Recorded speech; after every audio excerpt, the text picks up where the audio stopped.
Hello guys, my name is professor Mayur Itankar और आप देख रहे हैं maths science and engineering classes. जैसा कि दोस्तों आप जानते हो, हमने 12 साइंस के लिए लेक्चर्स डालना शुरू कर दिया है।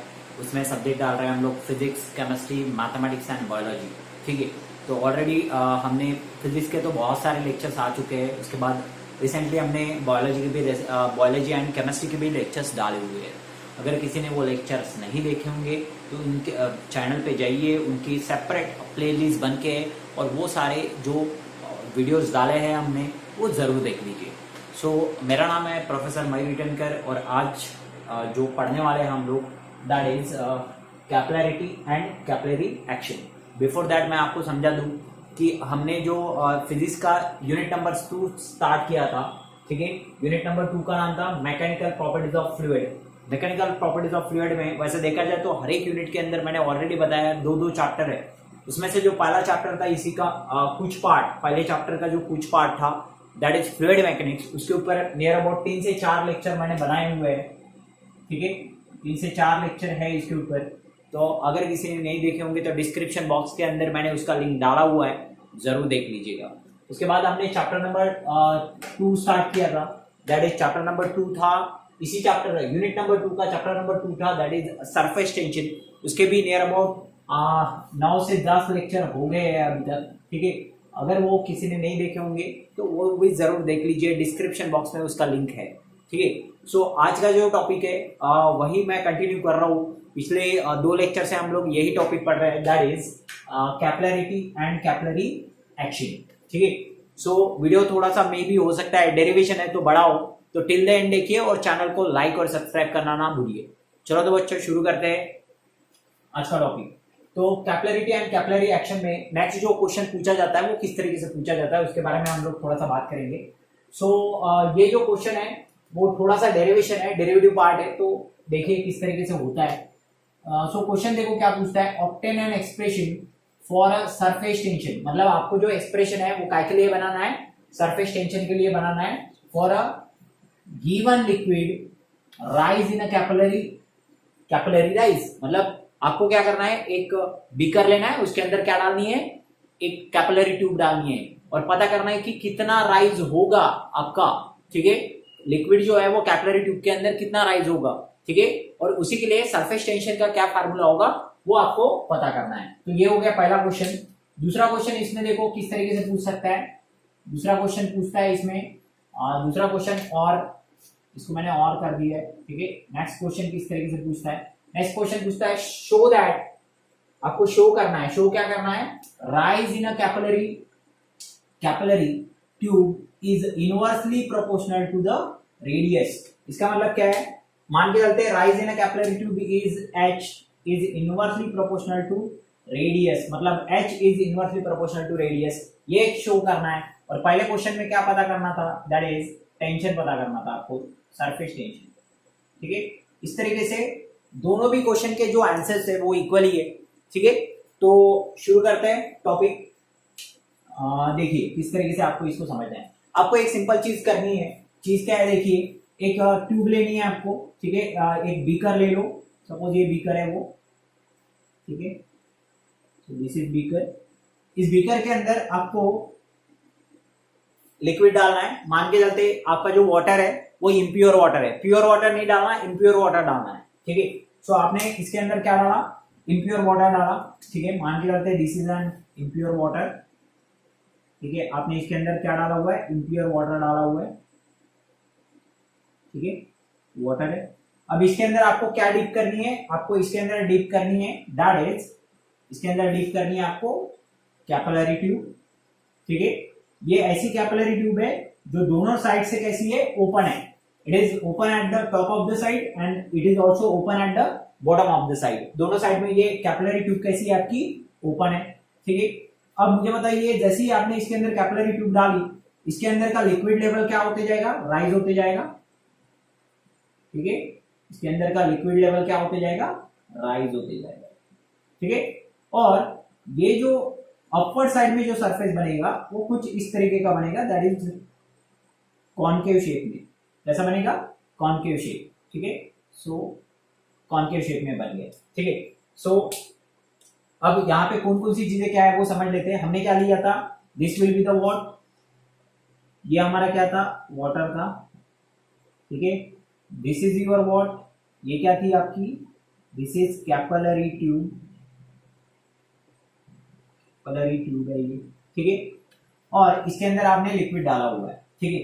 अब बात क्या आती है, आपको क्या निकालना है, आपको सरफेस टेंशन निकालना है, ठीक है। सो सरफेस टेंशन अगर निकालना है तो सरफेस टेंशन जब कभी भी आपने, ये चीज मैंने ऑलरेडी पिछले 2 लेक्चर में पढ़ाई हुई है कि किस तरीके से ये जो है वो कॉन्केव शेप बनता है, या प्लेन कब बनता है, या कॉन्वेक्स कब बनता है, उसके बारे में हमने डिस्कस ऑलरेडी किया हुआ है। आपको पता है प्लेन कब बनता है, जब ग्लास आपका, जब अगर ग्लास क्लीन ग्लास हो और प्योर वाटर हो तो ये जो सरफेस बनता है वो प्लेन बनता है। कॉन्केव कब बनता है, आपको ये भी बताया, अगर आपका ग्लास और शायद ईथर हो या फिर केरोसिन हो या फिर इम्प्योर वाटर हो तो ये कॉन्केव शेप में बनता है कुछ इस तरीके से, सही है। और कॉन्वेक्स कब बनता है, जब आपका इसके अंदर का जो लिक्विड है वो आपका मर्क्यूरी हो तो हमने अभी क्या लिया है, इम्प्योर वाटर है। ये जो वाटर है वो कैसा है, इम्प्योर वाटर है, ठीक है। इसलिए यहाँ पे जो शेप बना है वो कौन सा शेप है, that is this will be the concave shape, ये जो कॉन्केव शेप बना हुआ है, ठीक है।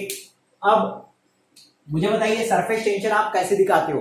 सरफेस टेंशन आप लिक्विड सरफेस को टेंजेंट बनाते हो, लिक्विड सरफेस को टेंजेंट बनानी है तो कैसे बनाऊंगा, liquid surface, this will be the liquid surface concave shape में, इसको टेंजेंट बनाएंगे किस तरीके से, इस तरीके से, this will be the tangent, okay, ठीक है। अब नेक्स्ट दूसरा कैसे आएगा, ये ऐसा, पहला एक ऐसा आया, दूसरा कुछ इस तरीके से आएगा, this will be the tension, surface tension, ठीक है। ये हो गया सरफेस टेंशन। अब मुझे बताइए ये हो गया सरफेस टेंशन। अब ये सरफेस टेंशन का एंगल ऑफ कांटेक्ट कितना होगा, ठीक है। तो एंगल ऑफ कांटेक्ट जनरली कितने रहते हैं, थीटा रहते हैं, जनरली कितना रहता है, थीटा। और वो किसके और किसके बीच का होता है, what is angle of contact, angle of contact is an contact of a liquid surface with the solid, solid surface का लिक्विड सरफेस के साथ कितना एंगल होता है, ठीक है। So this will be the angle of theta, this will be the angle of theta, this is angle of contact, ठीक है। अब एक एक चीज हम यहाँ पे नोट कर लेते हैं, ठीक है। What is this will be the H, rise of a liquid surface, ठीक है। एच क्या हो गया, what is H, rise of a liquid inside city, ठीक है। What is T, is the surface tension of a liquid. What is theta? Theta is the angle of contact.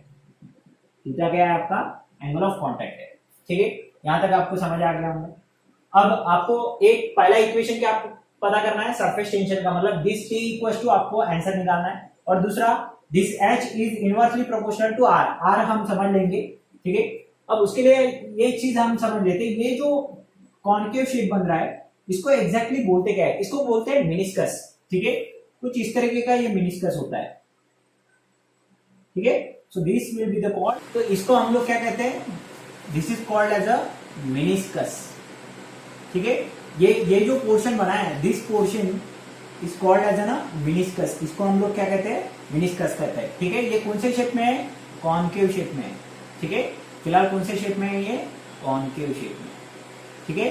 क्यों concave बना, आपको मैंने पहले बताया, आपका जो वाटर कौन सा है, आपका इम्प्योर वाटर है, ठीक है।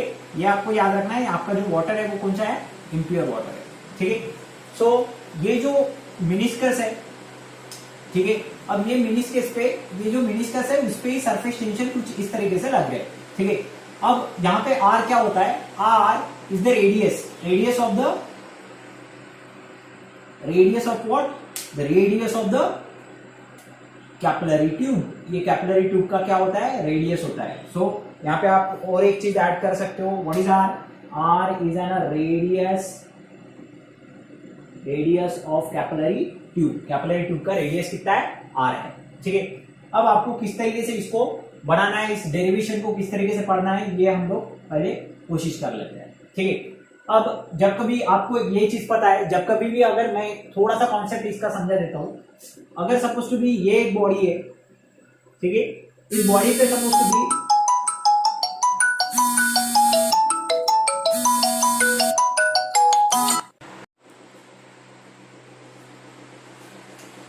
हाँ, तो ये जो वाला जो पोर्शन है this is called as the meniscus, इसको हम लोग मिनिस्कस कहते हैं। कुछ इस तरीके का ये सरफेस है, ठीक है, कुछ इस तरीके का सरफेस है और यहीं पे कहीं पे ये जो टेंशन है वो कुछ इस तरीके से लगे हुए हैं, सरफेस टेंशन जो है वो कुछ इस तरीके से लगा हुआ है। So this is what a meniscus, इसको हम लोग क्या कहते हैं, मिनिस्कस कहते हैं, ठीक है। और आपको डिराइव क्या करना है, सरफेस टेंशन का वैल्यू निकालना है, this P equals to question mark है आपका, ठीक है।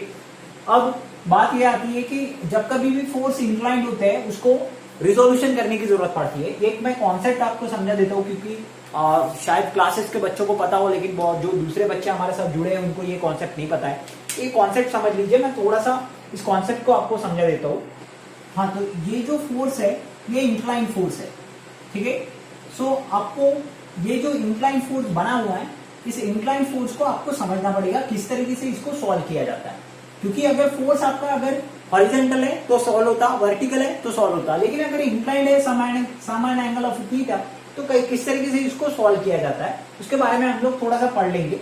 मेरे क्लासेस के बच्चों को पता है रिजोल्यूशन ऑफ फोर्सेस क्या होता है, लेकिन अगर आपको नहीं पता तो आप जरूर ये टॉपिक जो है वो समझ लीजिए। That is called resolution of forces. अब ये बात क्या होती है रिजोल्यूशन ऑफ फोर्सेस, ये थोड़ा सा मैकेनिक्स का टर्म है, देखिए थोड़ा सा। अब ये अगर कोई बॉडी है, अगर इस बॉडी को आपने हॉरिजॉन्टली अगर खींचा, ठीक है, हॉरिजॉन्टली खींचा तो ये साइड जाएगा, वर्टिकली खींचा तो ये साइड जाएगा, ठीक है। लेकिन इसी फोर्स को अगर आपने इंक्लाइन खींचा समान एंगल ऑफ थीटा तो क्या होगा, इसके बारे में आपको समझना चाहिए, ठीक है, समझेंगे, ठीक है। अगर आपने इसी बॉडी को इंक्लाइन खींचा तो क्या होगा, समान एंगल ऑफ थीटा, तो ये बॉडी भी कैसी मूव करेगी, इंक्लाइन मूव करेगी। लेकिन इंक्लाइन में आप फोर्सेस को सॉल्व नहीं कर सकते, इसलिए इसको दो कंपोनेंट में डिवाइड किया जाता है, उसको कहते हैं रिजोल्यूशन ऑफ फोर्सेस। तो पहला जो कंपोनेंट होता है उसको कहते हैं horizontal component, that is F of x, क्योंकि एक्स एक्सिस के अलोंग है इसलिए एफ ऑफ एक्स। अब ये वाई एक्सिस के अलोंग है इसलिए एफ ऑफ वाई। इन दोनों का आपको वैल्यू निकालना है। उसके लिए आपको क्या करना है, एक सिंपल सी चीज करनी है, इसको आपको ट्रायंगल बनाना है। तो इस लाइन को इधर, इस लाइन को जो ये जो लाइन है, ठीक है,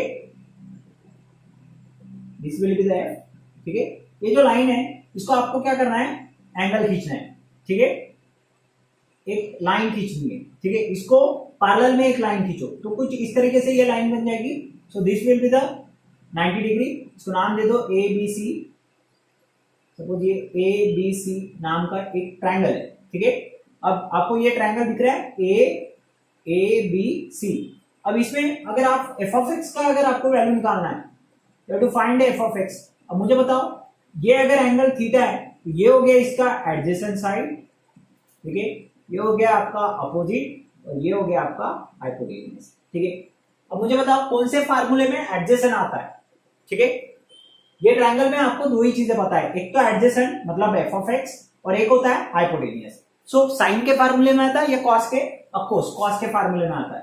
तो कॉस का फार्मूला क्या होता है, what is formula of cos theta is the adjacent per unit per hypotenuse, per unit hypotenuse in hypotenuse, ठीक है। So what is adjacent side is an F of X, ठीक है। एडजेसेंट साइड क्या है इसके लिए, एफ ऑफ एक्स, और F क्या है, इज एन हाइपोटेन्यूज, ठीक है। So cos theta is equal to क्या हो गया, F of X by F.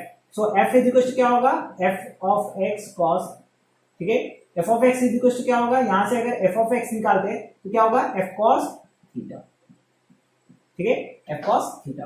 तो आपका एफ ऑफ एक्स का वैल्यू क्या बना, एफ ऑफ एक्स का वैल्यू बना आपका एफ cos थीटा, ठीक है।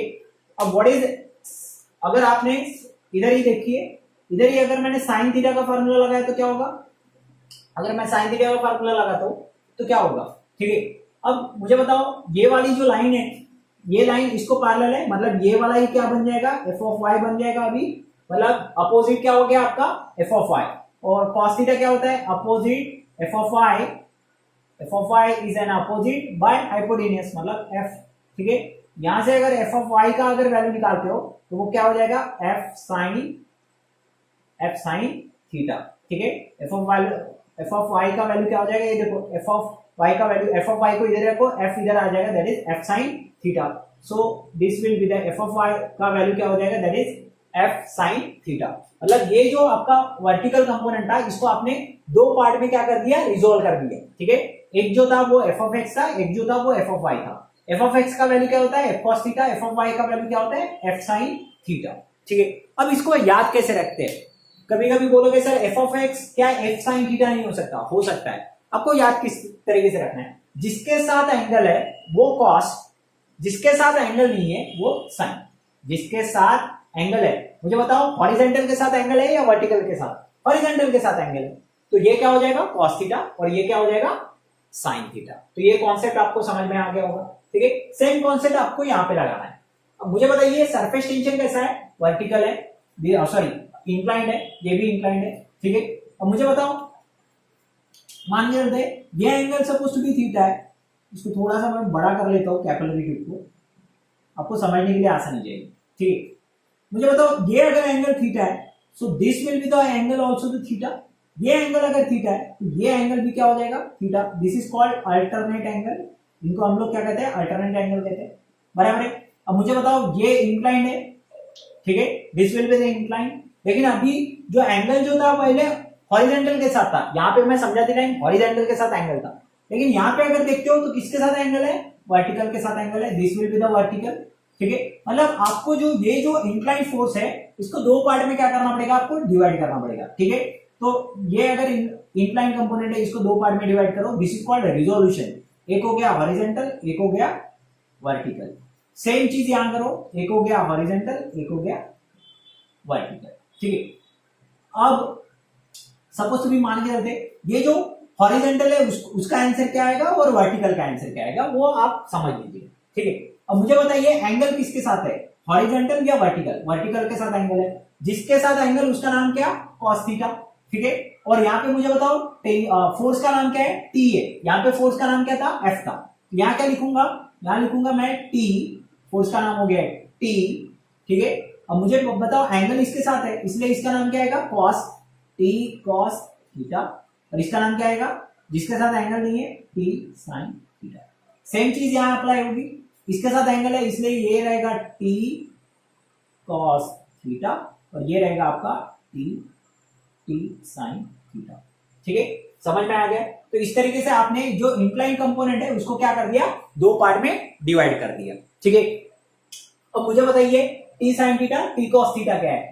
T sin theta and T cos theta, these are the component of inclined surface tension। ये कंपोनेंट है। एक कंपोनेंट जो है वो वर्टिकली जा रहा है, that is T cos theta। ठीक है, और एक कंपोनेंट जो है वो हॉरिजॉन्टली जा रहा है, that is perpendicular to tube जा रहा है, that is T sin theta। ठीक है, अब मुझे बताओ अगर इसके अंदर जैसे ही आपने लिक्विड डाला, ठीक है, लिक्विड है, लिक्विड के अंदर जैसे ही आपने कैपिलरी ट्यूब डाली जो कि ओपन, दोनों साइड से ओपन है, तो ये लिक्विड इनसाइड द ट्यूब क्या होगी, राइज होगी। अब बात ये आती है, देखो एक बार अगर आपने ये सरफेस टेंशन को अगर दो पार्ट में डिवाइड कर दिया, ठीक है, this T is divided into this two parts. ठीक है, this T is divided into this two part. ठीक है, तो इसका काम खत्म हो जाता है। ठीक है, इसका काम क्या हो जाता है, खत्म। ठीक है, फिर आपको खाली दो कंपोनेंट ही कंसीडर करने हैं, T cos theta, T sine theta, T cos theta, T sign theta. ठीक है, तो मुझे बताइए कौन सा कंपोनेंट लिक्विड को ऊपर लेके जा रहा है, टी कॉस थीटा की टी साइन थीटा? मुझे बताओ टी साइन थीटा कहां जा रहे हैं, इधर। और मुझे बताओ लिक्विड जो है वो ट्यूब से ऐसा हॉरिजॉन्टली बाहर आ रहा है क्या, नहीं आ रहा, ट्यूब के अंदर ही रहेगा। तो राइज हो रहा कितने हाइट से, एच से, तो कौन उसको ऊपर लेके खींच रहा है, टी साइन थीटा की टी कॉस थीटा? बताइए, टी कॉस थीटा उसको क्या कर रहा है, ऊपर खींच रहा है। मतलब ये अगर आपका मिनिस्कस है, ये मिनिस्कस को ये जो दो कंपोनेंट है, that is T cos theta ये साइड का और टी कॉस थीटा ये साइड का, ये क्या कर रहे हैं, इसको अपवर्ड डायरेक्शन में खींच रहे हैं। इसलिए आपको खाली ये दो कंपोनेंट ही कंसीडर करना है, that is T cos theta, T cos theta. समझ में आया? ये दो कंपोनेंट ही आपको क्या करना है, कंसीडर करना है, टी साइन थीटा कंसीडर नहीं करना है। ठीक है, अब चलते हैं हम लोग डेरिवेशन की ओर, समझते हैं डेरिवेशन किस तरीके से आपको सॉल्व करना है। ठीक है, सो मैं डेरिवेशन की ओर चल रहा हूं, वन बाय वन। देखिए इसमें खाली दो स्टेप है, खाली दो स्टेप है। ठीक है, और बाद में आपका जो क्वेश्चन है वो पूरी तरीके से क्या हो जाएगा, सॉल्व हो जाएगा। ठीक है, देखिए अब मुझे बताइए सबसे पहला क्वेश्चन क्या है, आपको हाइट के टेंशन के लिए निकालना है। ठीक है, तो इसमें यहाँ पे जो है, देखो जैसे ये अगर आपका ग्लास है, ग्लास के अंदर आपने अगर suppose to be capillary tube डाली, तो कैपिलरी ट्यूब जब हमने डाली, ठीक है, कुछ देर तक जब तक इक्विलिब्रियम मेंटेन नहीं होगा तब तक ये जो लिक्विड है वो इनसाइड द कैपिलरी ट्यूब चढ़ते रहेगा, लेकिन एक टाइम आएगा वो एक पर्टिकुलर हाइट पे जाके रुक जाएगा, दैट इज कॉल्ड इक्विलिब्रियम। अब इक्विलिब्रियम कब मेंटेन होता है? जब दोनों तरफ फोर्स बैलेंस हो जाता है। अब मुझे बताइए यहाँ पे कौन कौन सा फोर्स लग रहा है? एक लग रहा है अपवर्ड, एक लग रहा है डाउनवर्ड, ठीक है। इसको समझाने के लिए मैं एग्जांपल देता हूँ। जैसे मैं यहाँ पे खड़ा हूं, क्यों खड़ा हूं अर्थ के ऊपर? क्योंकि मेरा वेट डाउनवर्ड एक्ट कर रहा है, लेकिन आपको पता है वेट अगर डाउनवर्ड एक्ट कर रहा है तो अर्थ भी मेरे ऊपर एक रिएक्शन एक्ट कर रही है, that is called normal reaction. हमने चैप्टर नंबर 1 में पढ़ा हुआ है। So this is called equilibrium. So at equilibrium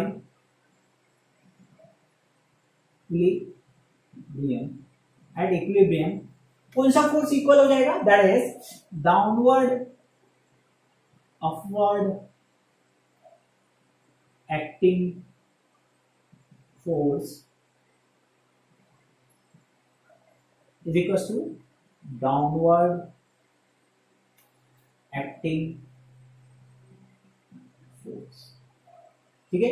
जितना अपवर्ड एक्ट हो रहा है उतना ही डाउनवर्ड फोर्स एक्ट हो रहा है, तभी ये काय पे मेंटेन कर रहा है? इक्विलिब्रियम, ठीक है। तो सबसे पहले पता करते हैं अपवर्ड एक्टिंग फोर्स क्या रहेगा।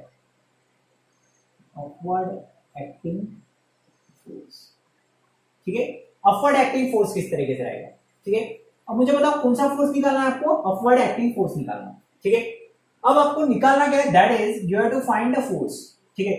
अब मुझे बताइए यहाँ पे सरफेस टेंशन T है और आपको T का फार्मूला पता है, सरफेस टेंशन क्या रहता है? F/L, ठीक है। F/L formula of a surface tension, surface tension का फार्मूला है F/L। मुझे बताइए F इज इक्वल टू क्या हो जाएगा? That is T into L, बराबर है। So surface tension is equal to F/L, F is equal to what? T into L, ठीक है। So force is equal to surface tension into length, बराबर है। अब मुझे बताइए यहाँ पे भी आपको क्या निकालना है? अपवर्ड फोर्स ही निकालना है, ठीक है। एफ इज इक्वल टू पता करना है। सरफेस टेंशन तो टी है, सरफेस टेंशन कितना है? टी है, ठीक है। लेकिन आपने अगर देखा होगा ये लेंथ यहाँ पे मिनिस्कस है, यहाँ पे लेंथ एल नहीं है, यहाँ पे क्या है? मिनिस्कस है। तो मिनिस्कस कौन से शेप में रहता है, ठीक है। मिनिस्कस का शेप कुछ इस तरीके का है, and this is called what? a CC. Suppose this is R, suppose ये क्या है? R है, and this is called what? circumference, और circumference कितना होता है? 2 pi R, ठीक है। circumference ऑफ सर्कल कितना होता है? 2 pi R।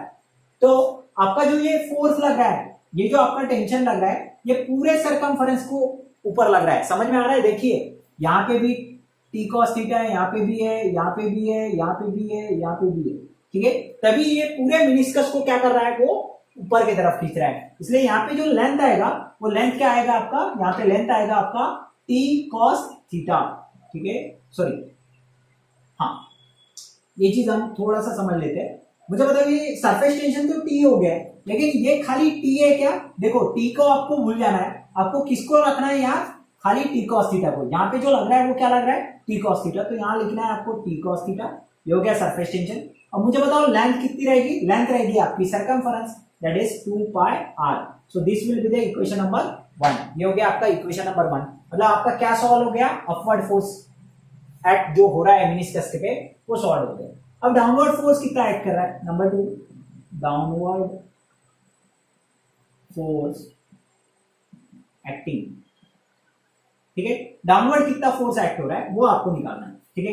अब मुझे बताओ डाउनवर्ड फोर्स जो है वो इसको नीचे की तरफ खींच रहा है। अब डाउनवर्ड फोर्स कौन सा लगता है? That is called wait of the liquid, ठीक है। अपवर्ड में अपवर्ड फोर्स लग रहा है जो मिनिस्कस को ऊपर खींच रहा है, और डाउनवर्ड में कौन सा रहेगा? Weight of a liquid in a column, ठीक है। Weight of the liquid in a column, column कौन सा है? That is surface capillary tube. अब मुझे बताइए what is formula for a weight? Weight का फार्मूला क्या रहता है? करेक्ट, वेट का फार्मूला रहता है m into g, ठीक है। m is mass of that liquid and g is the acceleration due to gravity.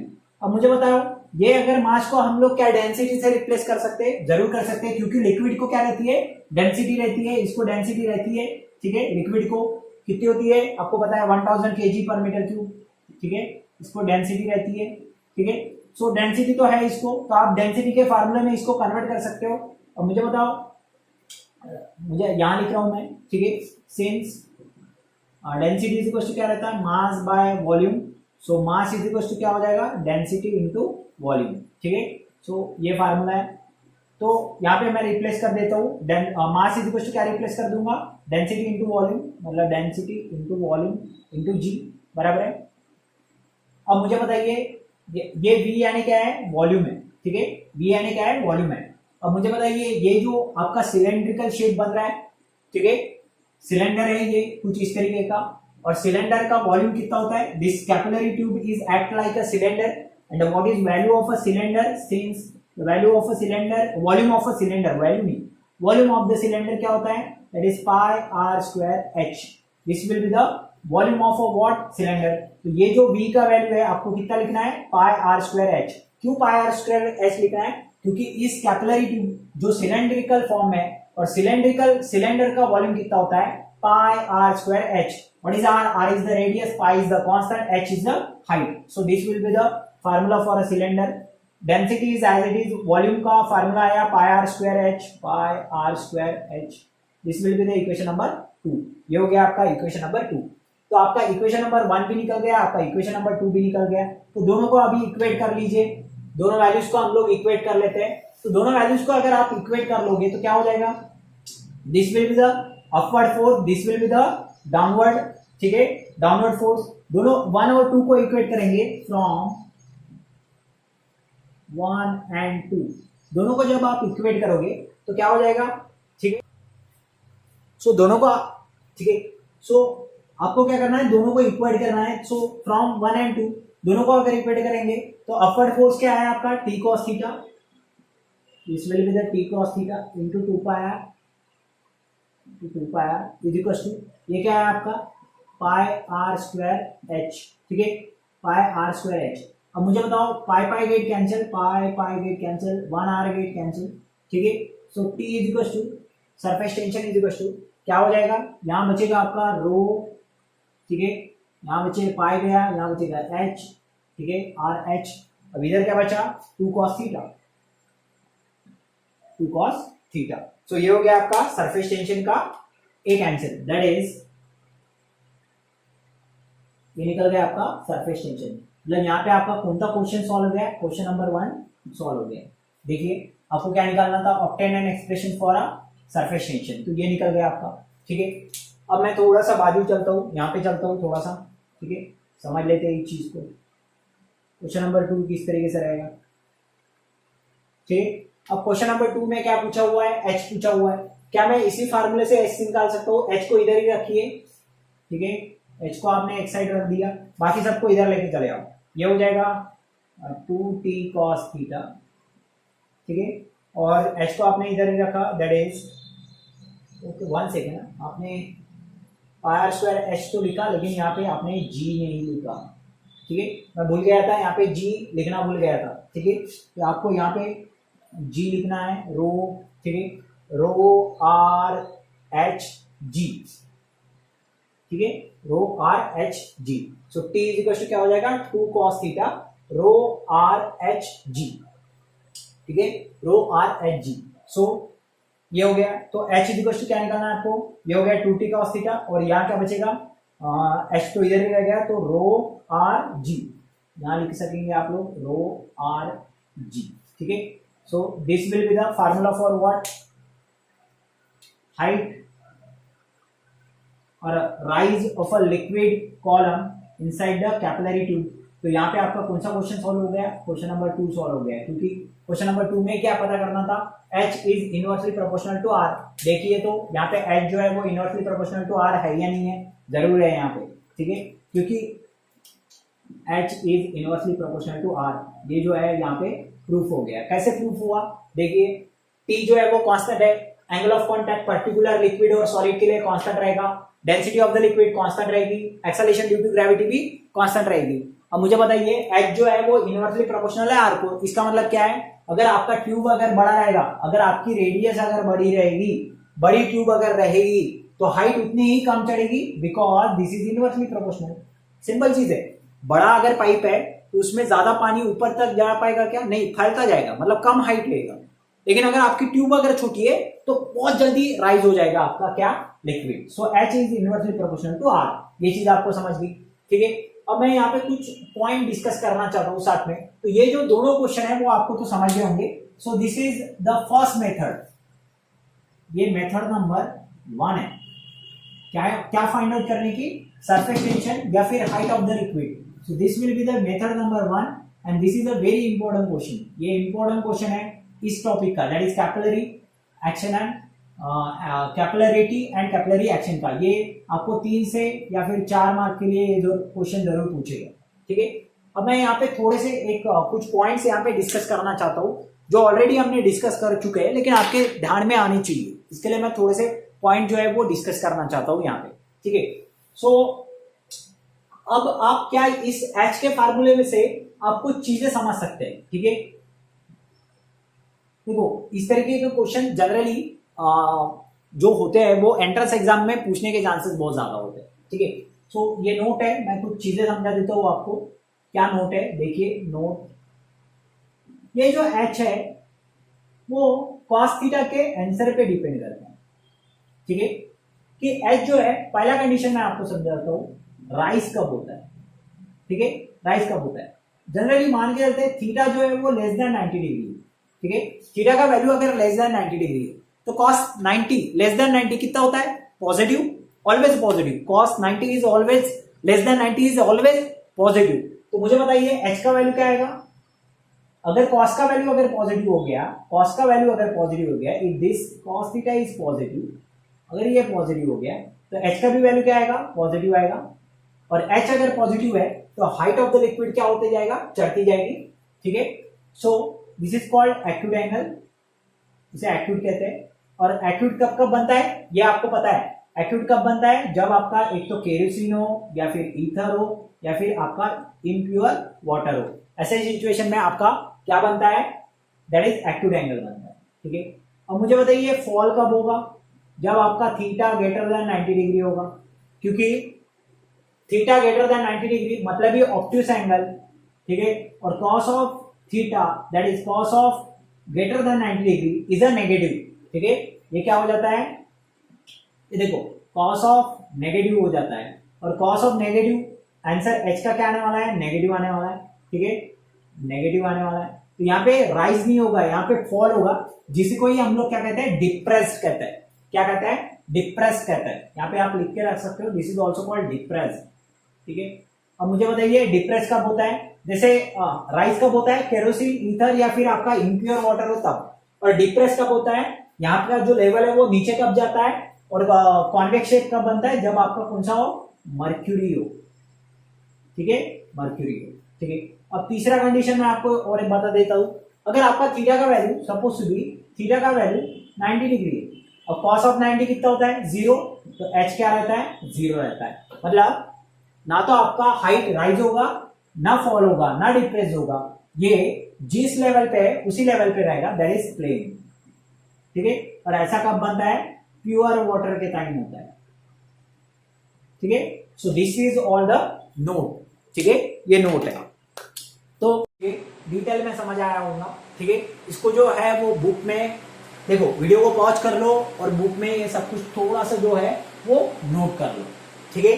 सो अगर आपको वीडियो अच्छा लगा है, ठीक है, तो वीडियो को जरूर लाइक कीजिए, क्योंकि इसमें बहुत सारी मेहनत होती है हम लोगों की। तो हर एक जो वीडियो, चाहे वो बायोलॉजी के हो, चाहे वो केमिस्ट्री के हो, चाहे वो फिजिक्स के हो, तो इनको लाइक जरूर कीजिए।